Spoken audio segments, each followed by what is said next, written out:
Fala, Caio, tudo bem? Tudo bem, professor. Tudo jóia. Deixa eu Que, afastar um pouquinho. Eu não sabia da coisa do celular, então eu estava tentando pelo computador aí. não, Por isso pelo que deu problema. computador não conecta, perdoe não avisar, mas Imagina, enfim, estamos estamos juntos, conectados com e certeza. primeiro eu quero agradecer aí a sua participação. Para quem não sabe, está nos assistindo, o Leandro é professor no curso de Ciência Política que eu faço, mas antes disso, ele é um amigo querido que já militou junto, já fez muita coisa junto lá atrás.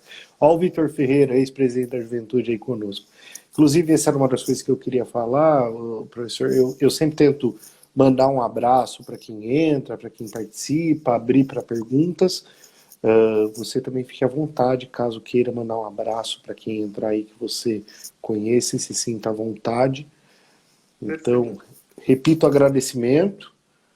E começo pedindo seu boa noite, pedindo que você se apresente aí rapidamente para o pessoal, acho que vai ser bacana. Perfeito, Caio. Primeiro agradecer, eu que quero agradecer de estar presente aí nas suas lives. Acho que você tem feito um trabalho muito bacana aí de acompanhar muita gente legal.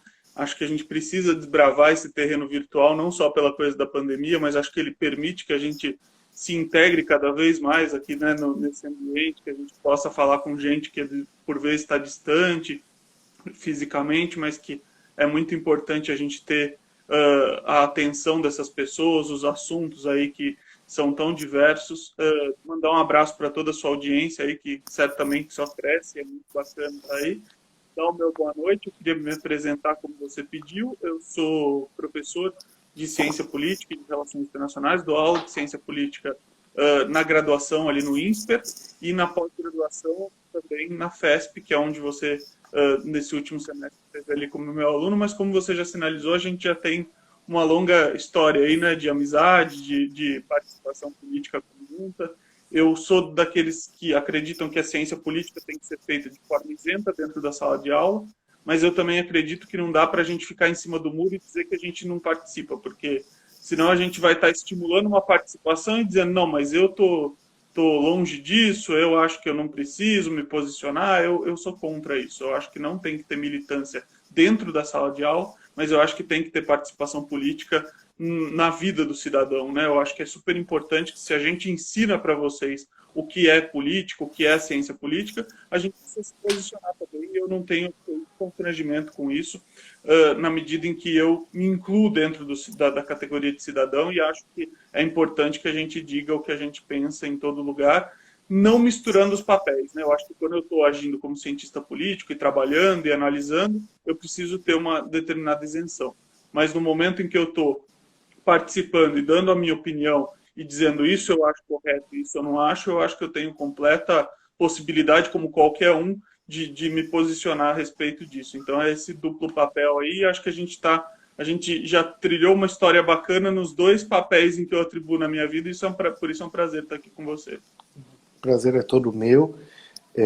Queria comentar aqui, o Giba, que está aqui conosco, é aniversariante hoje, então feliz aniversário, Giba. Já tinha mandado mensagem para Parabéns, Gil. ele, mas fico feliz dele ter guardado um minuto aí do aniversário dele para nos ver um pouquinho aqui. Mauro Com Haddad certeza. Santos acabou de entrar, chefe de gabinete da AMURB, a Autarquia Municipal de Limpeza Pública.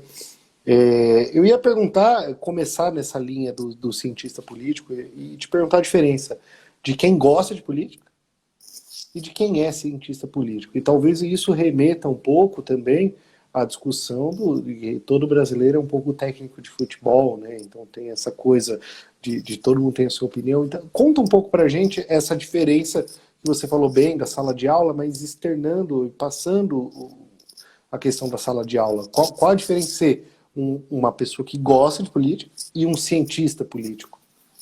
Legal. Eu acho que assim, tem toda a parte da brincadeira, como você acabou de colocar, da coisa do futebol. Hoje, durante todo o dia, todo mundo virou um pouco entendido de skate também, né? Graças à medalha de prata ali da Fadinha, né? Que foi muito bacana. Então, eu Muito acho que bacana. nesse aspecto lúdico é muito legal. Então, entender de política, gostar, dar opinião, isso é super saudável e isso é importante para quem é cidadão. Quer dizer, todo cidadão precisa, para além de gostar, participar, entender, dar os seus pitacos, debater. Acho que isso é super legítimo. O que não é legítimo, e aí que eu acho que é preocupante um pouco, e aí entra um pouco nessa seara, é você se arrogar um conhecimento técnico que você não tem. E eu acho que a pandemia, Caio, ela expôs muito isso de uma forma bastante cruel, né? Muita gente querendo dar palpite em questões epidemiológicas, questões médicas. Eu não me arrisco nisso. Eu não tenho nenhuma possibilidade de entender o que se passa no universo da medicina, no universo da epidemiologia, da virologia. Então, eu escuto especialistas, eu consumo os especialistas falando sobre isso, vou atrás de saber de onde eles vêm, qual é a formação deles, e aí eu aprendo com eles e começo a aplicar na minha vida. Então, por exemplo, aprendi que é importante a gente usar aquela máscara PFF2, que ela é mais segura do que as outras. Portanto, quando vou em lugares que comportam muita gente, mercado, essas coisas, acabo usando elas. Aprendi que isolamento social é importante, aprendi que a vacina era importante. Isso a gente já sabia há um bom tempo, mas que estava tudo ali meio nebuloso, então a gente aprendeu com eles também. Fiz essa digressão para dizer o seguinte: ser cientista político significa estudar ciência política. Então, ir atrás de conhecer os conceitos, se formar neles, isso não é arrogância, isso simplesmente é o fato da gente conhecer tecnicamente o assunto. Então, quando nós, cientistas políticos, eu e meus colegas que se formaram nessa área, vamos lá e estudamos, gastamos tempo da nossa vida fazendo uma graduação, um mestrado, um doutorado, é porque a gente, além de gostar, quer entender mais a fundo disso, que é o que você foi fazer também. Você é um cara que vive na política, mas você resolveu dedicar uma parte da sua vida para se tornar um especialista em ciência política. Fez lá o curso também, minha disciplina foi super bem, e é um aluno aplicado, e eu acho que essa é a questão da diferença fundamental. A gente precisa voltar a enaltecer quem estuda e quem se dedica a pesquisar, quem se dedica para conhecer os temas a fundo. Nos últimos tempos, isso não é só desse governo, isso já vem de alguns antes, a gente criou uma espécie de ogerismo, uma espécie de bloqueio com quem é especialista, com quem estuda determinados assuntos. Ah, isso é desnecessário, o conhecimento vem da vivência. Eu acho que existe um conhecimento da vivência super bacana, a gente não pode negar que ele exista, mas existe um conhecimento também de sentar e ler. Eu adquiri esse conhecimento e sou muito orgulhoso e feliz por isso. E acho que qualquer um aqui, se eu tivesse conhecer a sua profissão, o seu ofício a fundo. Na mesma coisa é a política. Então, eu acho que a política ela é importante de ser praticada, de ser vivida dentro da militância, mas existe também uma importância técnica da ciência política que eu acho que a gente não pode negar e a gente faz muito mal em negar. E acho que, de novo, o exemplo da pandemia com a medicina e tudo deixa isso bem nítido, assim, as fronteiras bem nítidas.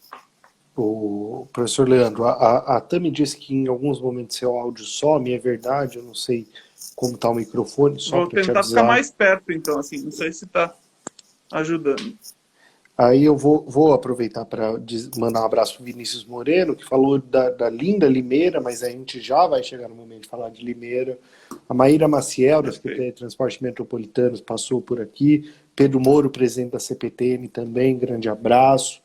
O Lucas Ali falou que a gente é raiz, eu não sei o que isso significa, se é um elogio ou se é um xingamento, mas fica aí o registro. Espero que seja um elogio. Vindo do Lucas deve ser um elogio, que é uma pessoa muito bacana.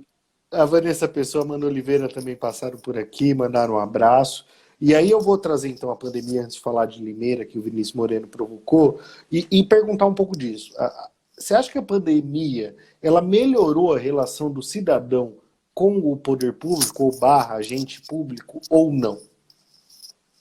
Eu acho que existe uma dimensão ambígua aí. Não sei se você me avisa agora se o áudio está indo melhor agora. Não o sei áudio se está tá bom, indo melhor. O áudio está bom. Então tá bom, então tá bom. Eu acho que ela tem uma relação ambígua. Por quê? Porque eu acho que, de um lado, a gente aprendeu melhor a cobrar determinadas questões, a observar, a ir atrás das redes sociais para ver o que está acontecendo, que atitudes o poder público está tomando. Então, acho que nesse aspecto foi bacana por esse sentido. Mas, por outro, eu acho que aí esse problema das fake news, né, e que é um problema não só da relação do cidadão com o poder público, mas da relação do cidadão com todo o universo aí de informação que ele está tendo, esse eu acho que foi a grande questão, o grande problema do que a gente está vivendo ultimamente. Então, acho que nesse aspecto a gente tem um problema fundamental para ser atravessado, e aí eu puxo um pouco da brasa para minha sardinha, no sentido de que a gente só vai vencer isso, Caio, com educação para a cidadania, com educação política, né? E não é a educação de se tornar um cientista político, né? Um analista político,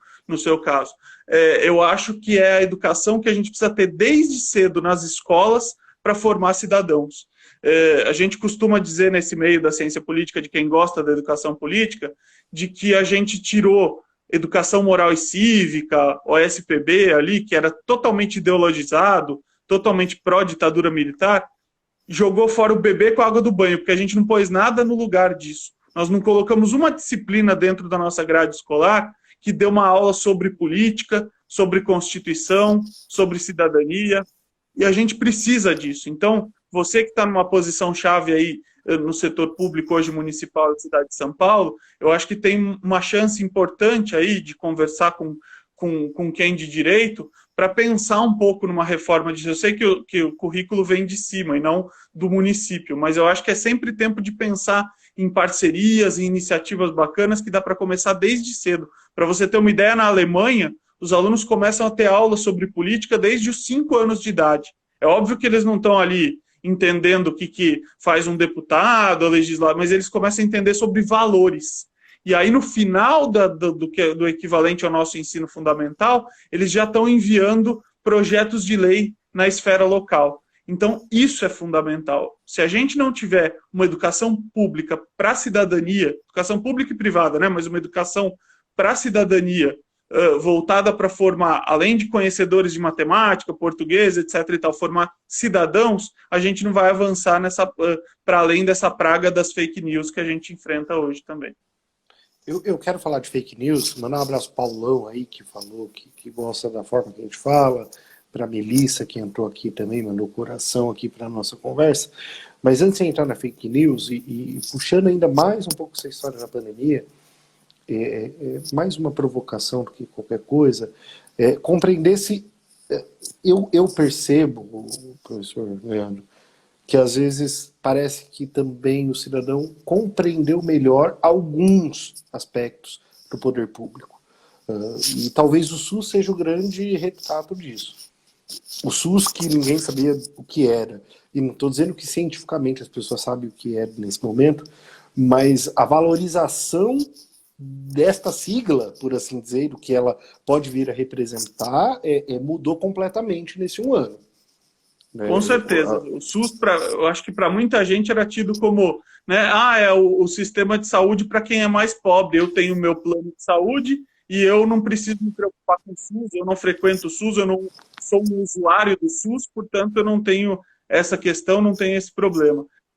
Eu acho que essa visão mudou radicalmente, né? Quer dizer, as pessoas começaram a entender que o Sistema Único de Saúde engloba muito mais coisa, né? Engloba a questão das vacinas, engloba a questão do atendimento na ponta ali, que é fundamental, tem que ver com uma gestão que é compartilhada, que não é só do ente municipal, ou do ente estadual, do ente federal, mas é uma que a gente chama, o que chamam os nossos amigos advogados de competência concorrente, né? Quer dizer, diz respeito às 3 esferas da federação ali, e eu acho que entender e valorizar esse papel, o SUS está longe de ser algo perfeito, ele é algo bastante melhorável ainda, aperfeiçoável, mas só a conquista da gente ter aqui um sistema de saúde que atende universalmente todo mundo e que consegue dar conta em momentos de tanto estresse como esse, né? Quer dizer, salvo problemas que a gente teve, que todo o sistema de saúde teve no mundo inteiro, a gente se saiu até que, bem se não fossem sabotagens que a gente sabe que vieram alhures ali, né? Então, quer dizer, o sistema aguentou bastante bem. E eu acho que isso é fundamental para a gente ter como lição de que a gente não precisa acabar com o SUS, como muita gente estava pedindo, a gente precisa melhorar o SUS. E aí eu acho que a gente tem um caminho importante a ser traçado aí. Bacana. Eu ia agora pegar então a fake news, que ela está bem em voga aqui na conversa, e até perguntar um pouco da sua relação com Limeira, para as pessoas poderem entender essa pergunta, mas no início aí da pandemia você foi um grande defensor da questão do isolamento social, e você sofreu aí na sua cidade com fake news com relação a isso. Então eu queria que você falasse um pouco da relação com o Limeira, até para responder um pouco o Moreno, que entrou aqui, mandou um abraço para a gente, e depois aí aproveitasse para trazer um pouco dessa questão da fake news. de uma forma até pessoal, mas que represente aí uma fala sobre o assunto. Perfeito. Sem dúvida, foi uma coisa que eu vivenciei, infelizmente, na pele. Eu sou limeirense, nascido aqui, criado aqui. Fui estudar e trabalhar em São Paulo, mas continuei com as minhas raízes aqui, resido aqui em Limeira ainda.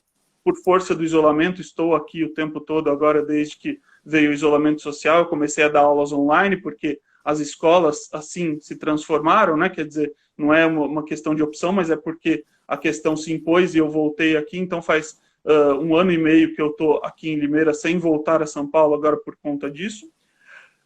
E no começo da pandemia você assinalou bem, havia um problema ali de... As pessoas ainda não entendiam a questão da federação muito bem, né? O que podia um estado fazer, um município fazer, quais eram as limitações, e aí o Plano São Paulo foi colocado, ainda nem se chamava Plano São Paulo, eram aquelas primeiras medidas de fechamento, de quarentena do governo do estado de São Paulo.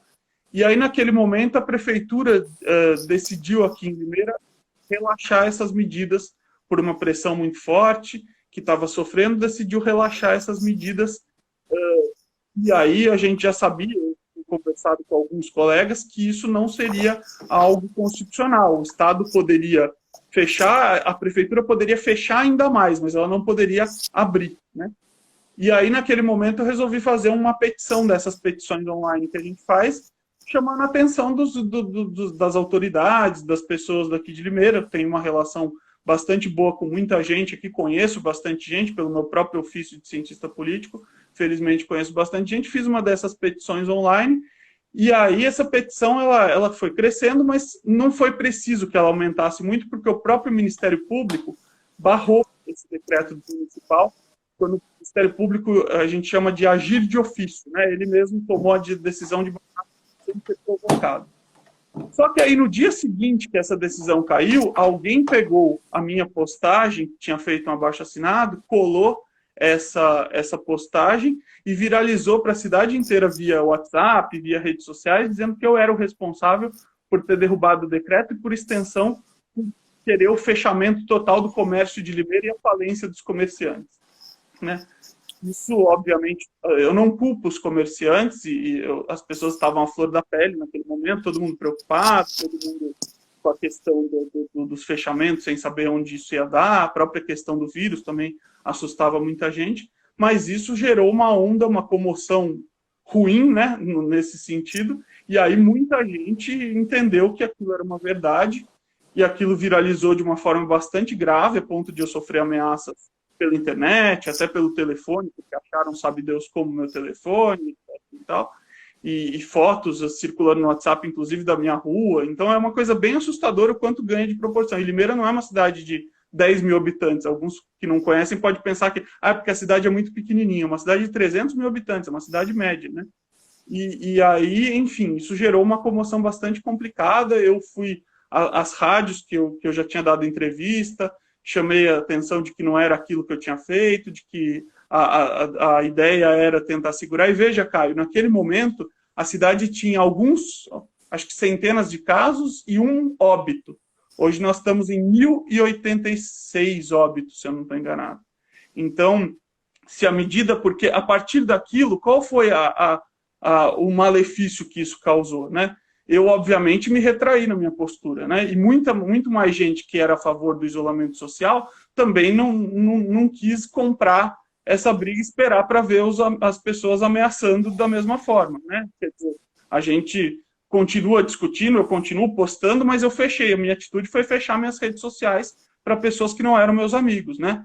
E aí o que acontece é que eu sinto que muita gente que tinha essa intenção também acabou, por força de toda essa questão, se retraindo, e a cidade meio que entrou numa espiral bastante complicada. Hoje eu não acho que Limeira, eu acho que Limeira está longe de ser um exemplo de controle da pandemia por vários aspectos, assim, por questão dos medicamentos que são dados na rede pública, que fazem parte daquele famigerado kit Covid, uma série de coisas. Enfim, eu acho que Limeira está distante de ser um exemplo bacana, mas essa é a minha opinião pessoal. Agora, o que gerou aquilo, eu acho que foi uma condescendência em certo sentido, e a dominância dessa narrativa de que o isolamento seria algo ruim, de que a gente teria que manter aberto o quanto pudesse. E aí eu acho que a gente vive isso não é uma característica exclusiva de Limeira, né? Isso eu acho que está disseminado aí no Brasil inteiro e a gente viu que o resultado não tem sido nada bom para a gestão da pandemia, né? Não tem sido.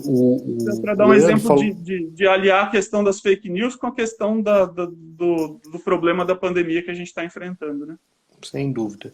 Ia comentar que o Leandro falou que na gestão criou-se um vício de julgar só as coisas que não dão certo, trazendo aí a opinião dele. Acho que deu para a gente dar uma geral em alguns temas. E aí, se você me permitir, professor Leandro, eu vou fazer algumas provocações de temas recentes, modernos, mas que eu acho que causam aqui sempre uma discussão bacana, acho que todo mundo vai gostar aí. E a primeira pergunta que eu tinha para te fazer é a seguinte: impeachment ou golpe? Se você está falando do impeachment, então, é curioso, né? Porque lá atrás, em 92, tá, os partidários do presidente Fernando Collor chamavam o impeachment dele de golpe, né?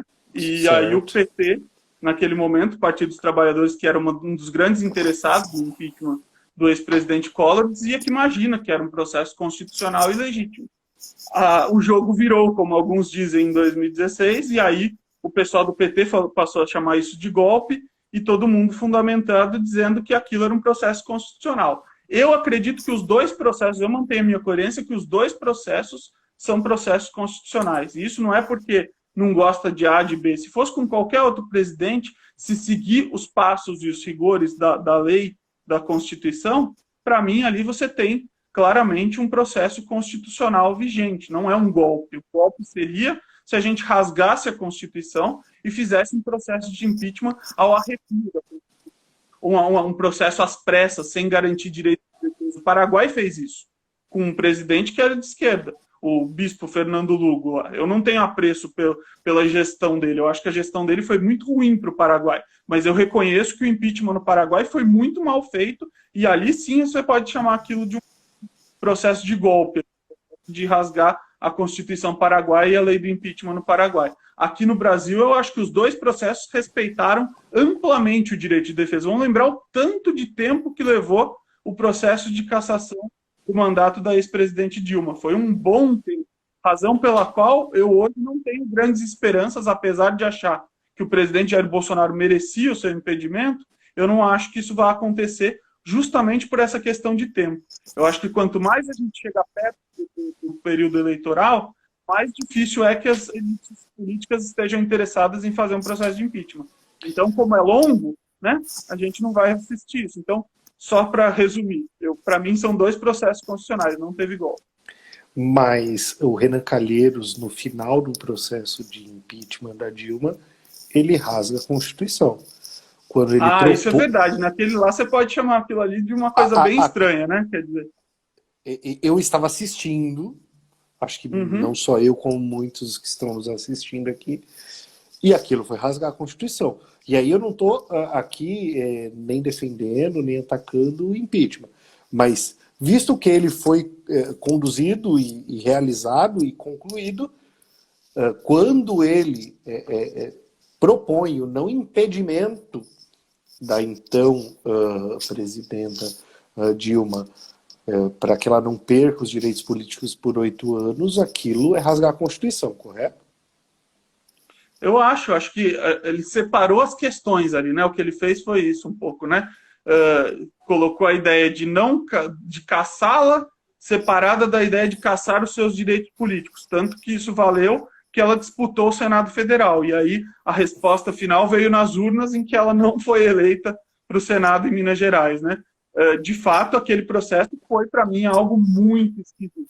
Agora, quem deu o apoio para aquilo, ou quem deu o aquilo, quem estava presidindo a sessão? O STF. Quem estava presidindo a sessão, vamos lembrar, era o ministro do Supremo Tribunal, Henrique Ricardo Lewandowski, né? Então, aí tem um DNA, tem uma digital do Supremo Tribunal Federal que avalizou esse processo e que deveria ter se pronunciado contra aquilo, né? Então, ali sim eu acho que foi complicado, mas, de novo, quem declara constitucionalidade são os ministros do Supremo, e aí os ministros do Supremo, ao fim e ao cabo, representados por um deles, acabaram aceitando aquilo. Discordo completamente da decisão que foi tomada, mas infelizmente ela foi avalizada por um ministro do Supremo naquele momento.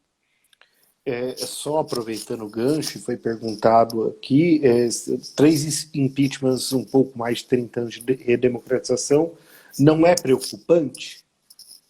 Acho que com certeza, né? 3 impeachments na hipótese de que esse viesse a ser mais um com o Bolsonaro, né? Vamos dizer que a gente tem 2 por enquanto ainda.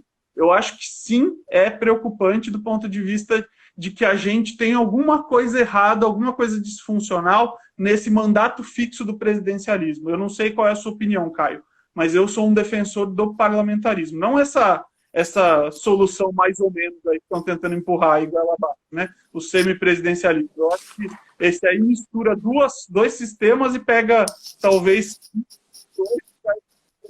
um problema aí de instabilidade crônica, mas eu acho que o parlamentarismo bem feito, mas consolidado, tá? Não é do dia para a noite, não é amanhã vira parlamentarista. Eu acho que tem que ir por etapas, mudar sistema eleitoral para distrital, todas essas coisas, e aí bem feito, a gente consolidar um sistema bacana, porque eu acho que o grande defeito disso está na rigidez do nosso sistema presidencialista. O que é rigidez para sair do cientista politiquês aqui? É a ideia de que a gente elege um presidente por 4 anos e, a partir disso, a não ser que ele cometa um crime, eu sou obrigado a segurar esse cara 4 anos. Se ele rasgar completamente a proposta de governo que ele fez, como fez a ex-presidente Dilma e como está fazendo o atual presidente Jair Bolsonaro, eu sou obrigado a ficar 4 anos segurando esse cara lá porque o mandato é rígido.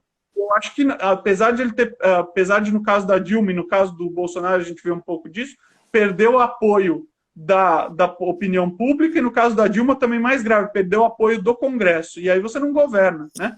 Então, acho que o problema está aí, né? A gente está usando o impeachment como essa válvula de escape, talvez não fosse o caso de usá-la como essa válvula de escape, mas não tendo outra saída, eu acho que é isso que tem acontecido. Agora, só para responder em geral, eu acho que mostra um pouco, é um pouco preocupante, mas mostra ao mesmo tempo um vigor que a gente tem das nossas instituições de estar sempre adotando uma saída constitucional. Não é golpe, não é matar um presidente, não é ele se matar também. Vamos lembrar que as nossas outras experiências de eleições não foram tão bacanas, né? A Primeira República termina com um golpe de Estado. A Segunda República também, né? E precedida de um suicídio presidencial. Agora a gente está segurando as pontas, bem ou mal, né? Esse processo de impeachment e tudo mais, mas a nossa democracia, desde que redemocratizou, está aí, filho.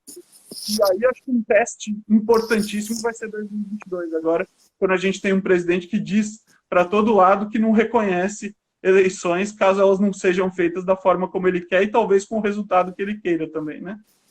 Pois é, vamos ter que esperar para ver. Você falou do parlamentarismo, eu sou, por essência, um parlamentarista. Então a gente está junto nessa. Agora eu ia te perguntar, aproveitando isso que você falou das regras do cenário eleitoral, se você tem algum chute daquilo que virá a ser, ou se haverá algum tipo de definição diferente para o processo eleitoral do ano que vem.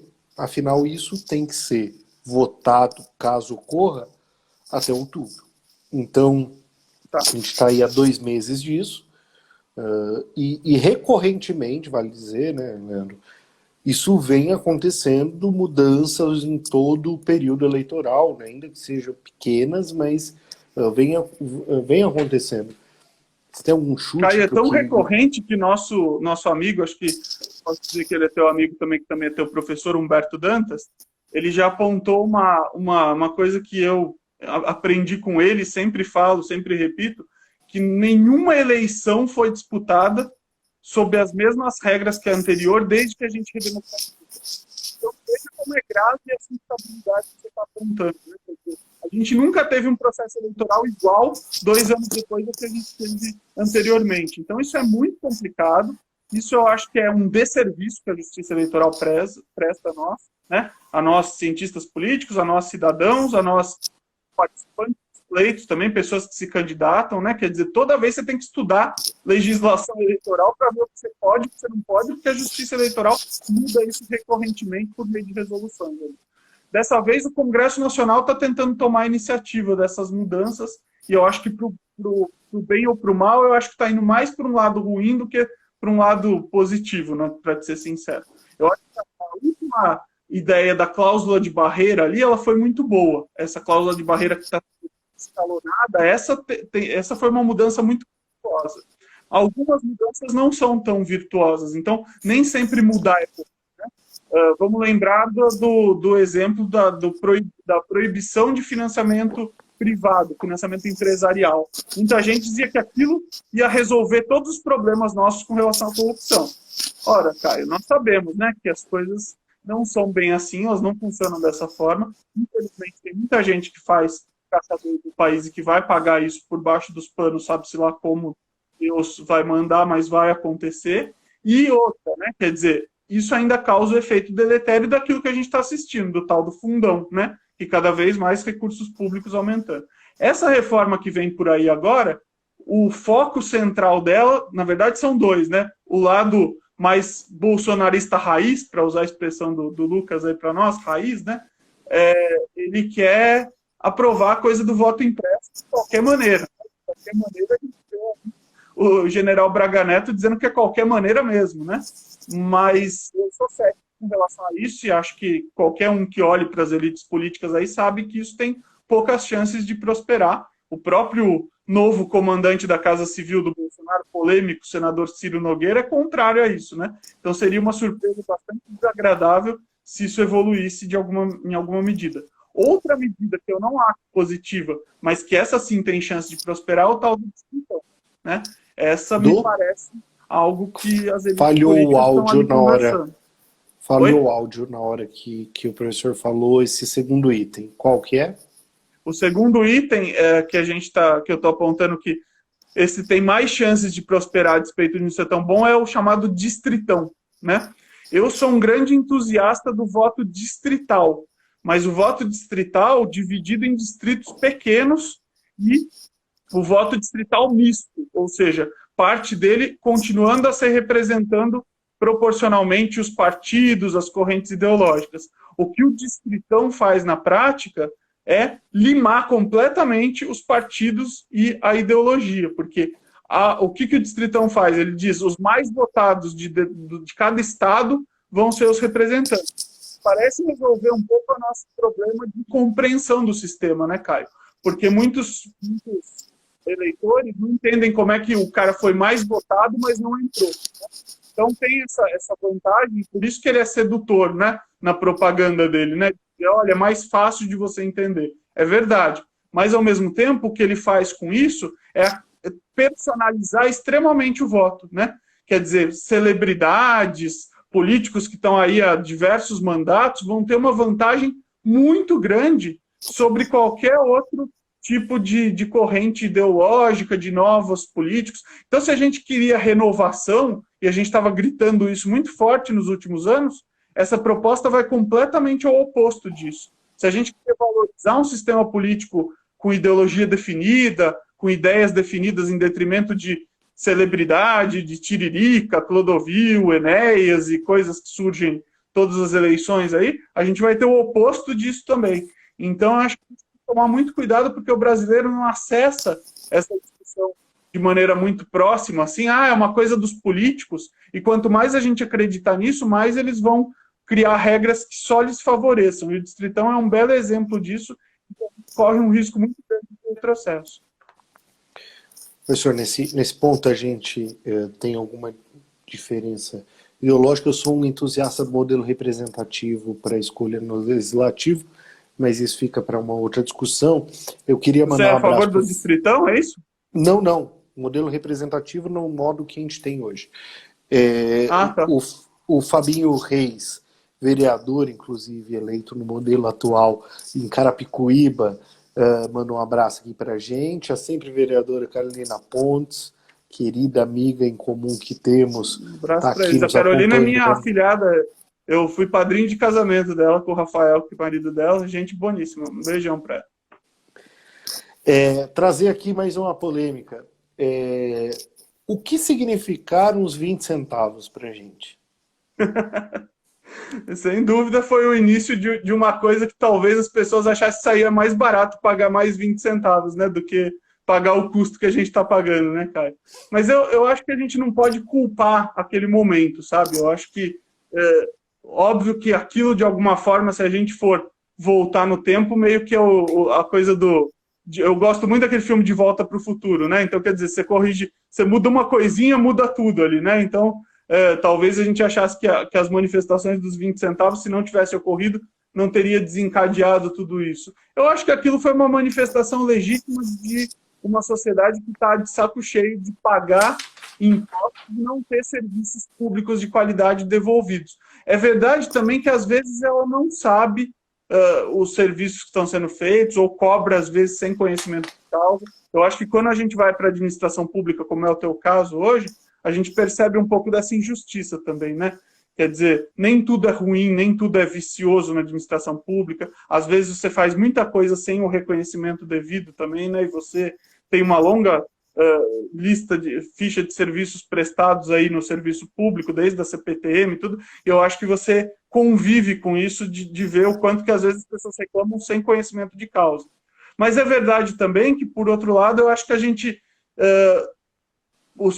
em geral, a gente devolve serviços, por vezes, em certas áreas de baixa qualidade perante aquilo que é cobrado com a carga tributária. Eu acho que os 20 centavos foram um pouco da vocalização disso naquele momento.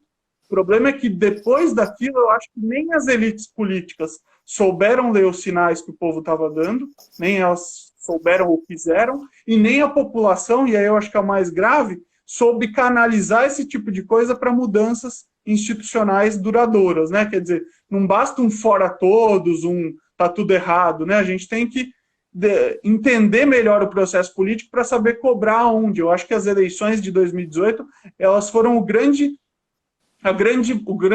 exemplo de como as pessoas apostaram em um barco furado ali, né? Quer dizer, o que elas mais rechaçavam era o Centrão, para chegar agora num presidente dizendo que ele nada mais é do que o Centrão.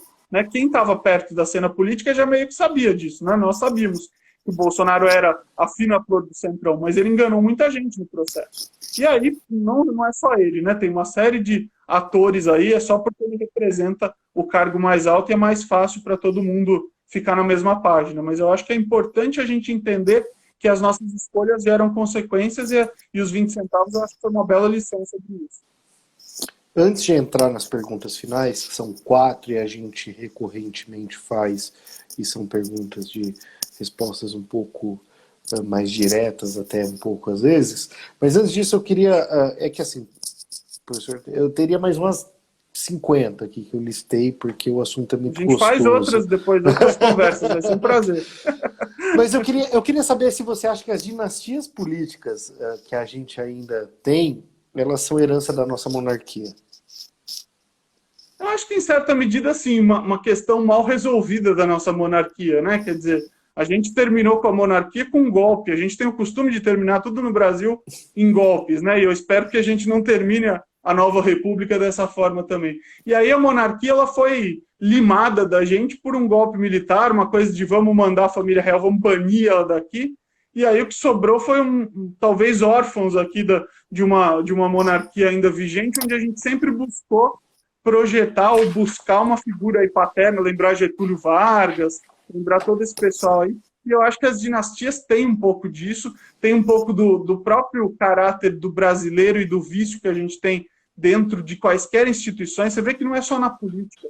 Você vê que médico, advogado, engenheiro, você acaba sempre tendo um pouco disso. O filho do médico que é médico também, ou o filho do advogado. Isso não tem problema você dar a profissão do seu pai, mas às vezes a ideia de que o talento passa de pai para filho é uma coisa meio... Né? Não dá para dizer que o médico bom vai ter um filho médico igualmente bom, um advogado igualmente bom também.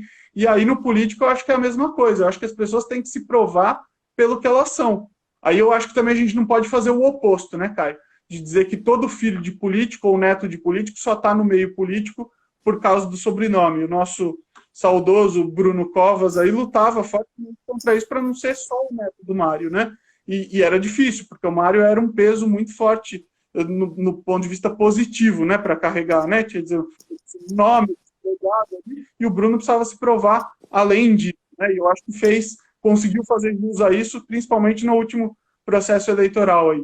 Mas, infelizmente, a gente vive com esse veso muito forte no Brasil e a gente acho que só vai conseguir resolver isso quando a gente começar a entender que não são a mesma coisa e que política não é genética, né? Não passa de pai para cara, tem que se provar bom naquilo que ele é, para além do sobrenome que ele tem, né?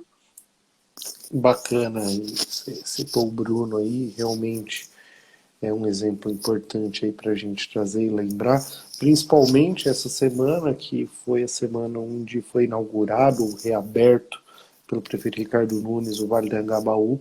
Talvez seja um dos maiores legados aí que o Bruno deixou aí na sua passagem pela Prefeitura de São Paulo. Eu tive o prazer de estar lá ontem. Mas vamos caminhar aqui para as 4 perguntas finais. Vamos lá. Eu queria te perguntar o seguinte: o Brasil é o país do futuro? Eternamente o país do futuro, né? Mas eu acho que o problema que a gente tem fundamentalmente, Caio, é que a gente não entende, nossa geração ainda não entendeu que nós temos que ser a geração do presente, né? A gente fica projetando às vezes, e de novo, eu acho que, e não estou aqui para puxar saco de ninguém, porque nós somos amigos e eu acompanho essa trajetória. Eu acho que pessoas como você mostram que dá para fazer coisas no presente, coisas bacanas. A Carol, que você citou, que está aqui nos acompanhando, foi vereadora durante 4 anos, apanhou muito na Câmara Municipal de Limeira, mas mostrou que dá para fazer coisas no agora, no presente. Eu acho que isso que é fundamental, né? Então, para a gente mudar essa chave do Brasil, país do futuro, a gente tem que mudar a chave também que os jovens são o futuro da nação. Nós somos o presente. A gente só vai conseguir correr isso quando a gente empunhar, puxar para si essa bandeira, essa ideia e começar a fazer alguma coisa no momento. Então, não precisa ser vereador, não precisa ser secretário. Você pode fazer política na sua escola, no seu grêmio. Você pode fazer, aliás, a lei do Grêmio do Estado de São Paulo também é do Bruno, inclusive. Você pode fazer política na sua associação de moradores. Você pode fazer política em vários lugares, em vários aspectos. Eu acho que o fundamental é a gente entender que a gente precisa empunhar essa bandeira nesse momento. É só assim que a gente vai deixar de ver o Brasil como um país, eternamente um país do futuro. Aquilo que me toca, eu só tenho a agradecer, Leandro, sabe? A admiração que eu tenho por ti. Pergunta difícil essa agora. Eu queria que você me falasse um ponto positivo do governo Bolsonaro. Boa. Eu acho que tem um ponto positivo que eu acho que, infelizmente, é meio lugar comum entre as pessoas que criticam muito o governo, como eu, mas que reconhecem a importância dessa medida, que é a independência do Banco Central, na minha opinião. Eu acho que ela é importante, ela já era algo pedido desde lá de trás e demonizado, diga-se de passagem, por muita gente, mas que eu acho que ela é positiva. A própria condução hoje do Banco Central pelo Roberto Campos Neto, eu acho que ela é uma condução importante. E eu acho que a reforma da Previdência, no que pese ela ter sido já pensada pelo governo Temer, ela saiu, só que ela tem um ponto ruim, né, que é aquela coisa de algumas categorias ainda passarem ao largo dela, vamos citar fundamentalmente os militares. Então, nessa área, eu acho que sim. Mas eu não sou daqueles que acham assim, a parte econômica vai muito bem e só o resto. Não, eu acho que o Paulo Guedes é um desastre completo. Assim, eu acho que ele conseguiu trazer de positivo vinha já do governo Temer ali, já pensado e trazido. Então, por isso conseguiu isso. Agora, o resto todo está sendo prometido para a semana que vem que não chega. Então, a gente tem que esperar mais um pouco. Mais uma pergunta difícil. Quero que você escolha somente um ponto negativo do governo Bolsonaro. É realmente muito difícil. Então eu vou escolher só um ponto negativo do governo Bolsonaro, é justamente o presidente Jair Bolsonaro. Eu acho que, para além de toda a condução ali, todos os vícios que advêm desse governo, certamente, eles estão ligados ao fato que o presidente, desde que sentou na cadeira, ele só tem um objetivo, é permanecer no poder, a qualquer custo, né? E aí buscando a sua reeleição ou buscando qualquer tipo de outra medida que lhe permita ficar ali, isso eu estou chamando a atenção, desprezando as eleições, porque o presidente, infelizmente, já demonstrou em outras ocasiões ter um veso autoritário muito forte, quer dizer, ele não é um democrata, e isso eu acho que é um problema muito grave que a gente tem. A gente elegeu, né, a gente, sociedade, né, elegeu um presidente autoritário, um presidente que não é democrata, para comandar uma das grandes democracias do mundo. E aí nós estamos pagando esse preço. Então, acho que todos os erros do entorno ali, dos ministros, etc. e tal, advêm do fato de que o presidente não tem essa visão democrata, não tem essa visão republicana de entender que ele é o presidente de todos os brasileiros e não só daqueles que o elegeram. Então, acho que esse é o ponto mais negativo que a gente tem, a própria figura dele nessas convicções que ele tem, nos valores que ele expressa. Para finalizar, professor, se você puder escrever uma carta para o eleitor que vai votar no que vem, o título dessa carta seria qual? Acho que o título seria Antes, Durante e Depois. Posso explicar o que eu quero dizer com isso rapidamente? Antes, a gente precisa fazer um dever de casa antes da gente votar, Caio, que é pesquisar, que é entender quem é o cara, o que ele fez, qual é a biografia dele, né? Isso tudo em fontes confiáveis. O próprio TSE hoje disponibiliza ferramentas muito interessantes para a gente olhar ali, o próprio plano de governo do candidato, as intenções que ele tem. Esse é o ano, esse é o nosso dever de casa anterior das eleições. O durante é ir à urna, é ir votar, né?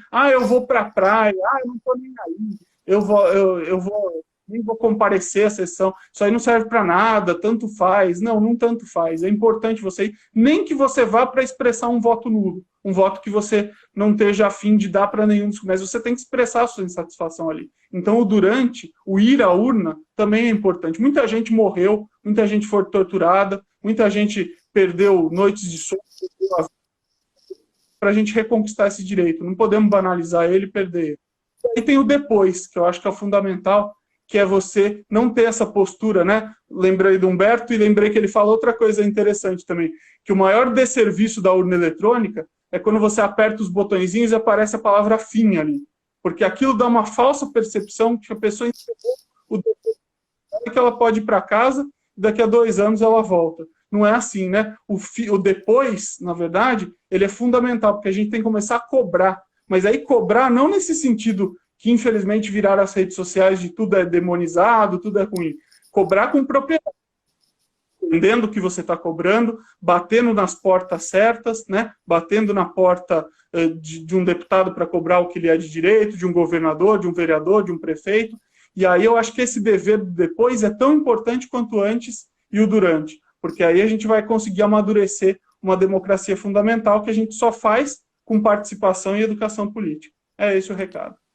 Sensacional. Eu ia falar de rede social, ia falar de maturação da democracia, mas a gente concluiu, porque com 45 minutos eu gosto de concluir, porque eu acho que é o tempo correto para a gente não cansar todo mundo.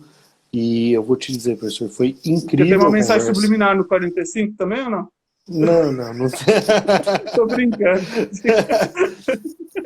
Inclusive a gente passou, a gente está com 47, mas acho que é o tempo correto. E eu queria agradecer todo mundo que participou aqui, bastante gente conversou conosco hoje, e agradecer demais você ter aceito esse convite, porque a conversa foi maravilhosa, e de verdade, fica aí o gostinho de quero mais para uma próxima e eventual live aí entre nós dois. Eu acho que foi maravilhosa, queria pedir seu boa noite e dar meu boa noite para todo mundo que está nos assistindo, então, e agradecer. Caio, primeiro dizer que foi um prazer enorme, é um prazer muito grande conversar com você, independente de ser em público, independente de ser uma live, né? Sempre muito bom falar com você. Aqui também foi um prazer, porque a gente teve a companhia dos nossos amigos aqui também, né? Conversando, acompanhando a nossa live, tratando de temas que a gente é apaixonado de uma forma ou de outra, que é a questão da política. Então, para mim foi um prazer, estou super aberto a novas oportunidades da gente conversar. Peço desculpas pela coisa do áudio, não sei se ela foi resolvida ou se vocês foram educados. E não, deu para levar bem. Então tá. Daí depois a gente faz um teste da outra vez de novo para ver se está tudo certinho para as próximas. Mas fica aí a minha renovação de votos de que a gente não pare por essa aqui, que a gente continue fazendo. Então, um grande abraço a todos, uma boa noite, um abraço a você, Caio, sucesso aí na sua carreira. Obrigado. Um abraço, gente. Obrigado. Um abração.